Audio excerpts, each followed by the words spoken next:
নমস্কার। এই মুহূর্তে নিউজ 18 বাংলার স্টুডিওয়ে আমি অয়ন। মদনও ছাড়লেন মমতা বন্দ্যোপাধ্যায়কে। মদন মিত্র নব তৃণমূলে, যিনি দীর্ঘদিন ধরে মমতা বন্দ্যোপাধ্যায়ের রাজনৈতিক সঙ্গী। বামেদের আমলেও যখনই আন্দোলন তখনই মদন মিত্র রাস্তায় মমতা বন্দ্যোপাধ্যায়ের সঙ্গে। সেই মদন মিত্র সব পদ ছাড়লেন তৃণমূলের। বিধানসভায় সন্দীপন সাহার সঙ্গে দেখা করলেন, বৈঠক করলেন এবং বৈঠকের পরেই মমতা তৃণমূলের সব পদ থেকে ইস্তফা। কে থাকলো আর মমতা বন্দ্যোপাধ্যায়ের সঙ্গে? কারা থাকলেন মমতা বন্দ্যোপাধ্যায়ের সঙ্গে? একেবারে মমতা বন্দ্যোপাধ্যায় কি আস্তে আস্তে একা হয়ে যাচ্ছেন? শুধু মমতা আর অভিষেক। মদন মিত্র, যে মদন মিত্রকে আমরা মেঠো রাজনীতিতে, রাস্তার রাজনীতিতে দীর্ঘদিন ধরে দেখেছি, পালাবদলের পর পরিবহন মন্ত্রীর দায়িত্বও পালন করেছেন। মদন মিত্র কামারহাটির বিধায়ক।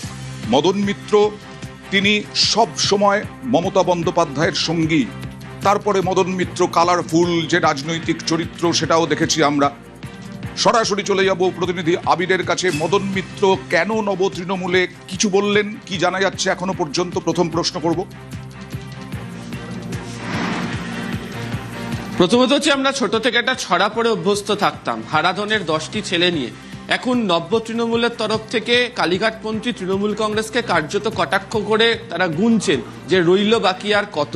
তার কারণ মদন মিত্র চলে আসার পর আমরা এতক্ষণ বিরোধী দলনেতার ঘরে ছিলাম, যেখানে মদন মিত্র বিরোধী দলনেতা সহ তার যারা প্রাক্তন সতীর্থ যারা নব তৃণমূলে রয়েছে তাদের সঙ্গে তিনি বৈঠক করছিলেন।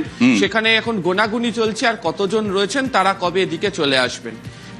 ফলে কালীঘাটপন্থী তৃণমূল কংগ্রেস শিবিরের তরফ থেকে তাদের যে বিধায়ক ধরে রাখার কৌশল বা প্রচেষ্টা, সেটা কার্যত ব্যর্থ হতে চলেছে। তার কারণ সবাই সেই পথ ছাড়তে চলেছেন।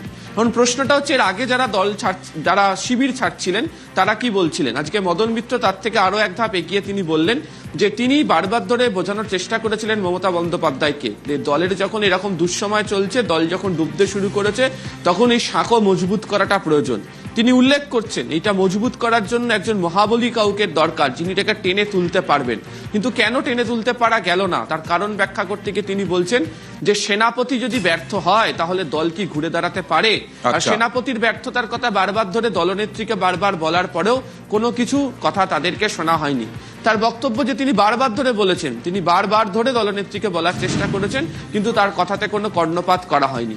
তিনি উল্লেখ করছেন যে আইপ্যাক যেমন একটা গোলমেলে ব্যাপার ছিল, একই সঙ্গে হচ্ছে সেনাপতি দিয়ে সংগঠন চালানোর ক্ষেত্রে একটা গোলমেলে ব্যাপার তৈরি হয়েছিল। তার যে ফসল সেটাই দেখতে পাওয়া গেল, সেটা হচ্ছে যে এইভাবে মুখ থুবড়ে পড়লো হচ্ছে তৃণমূল কংগ্রেস।